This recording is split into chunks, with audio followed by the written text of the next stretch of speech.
Plus આઈ અસર એટલે કે કાર્બનિક શૃંખલામાં કોઈ છેડે કોઈ વિદ્યુત ઋણ ગ્રુપ આવેલું હોય, વિદ્યુત ઋણ,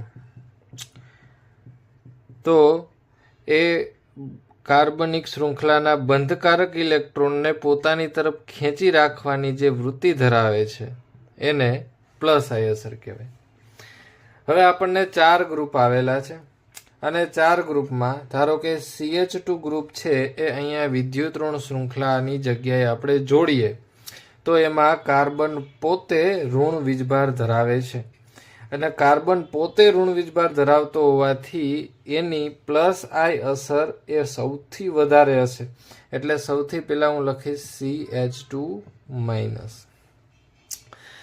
સૌથી હાઈએસ્ટ છે. ત્યાર પછી આવે છે આ ત્રણેય વિકલ્પોમાં જોતા બીજા નંબર ઉપર આવશે O-, કારણ કે ઓક્સિજન પોતે વિદ્યુત ઋણ તત્વ છે અને એ ડાયરેક્ટ કાર્બનિક શૃંખલા સાથે જોડાયેલું છે.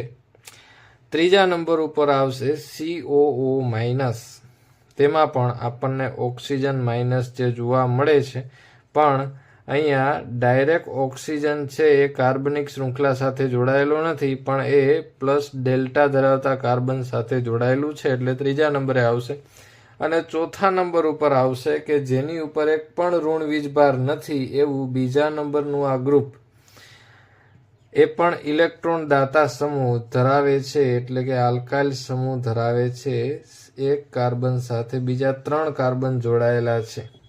બરોબર છે.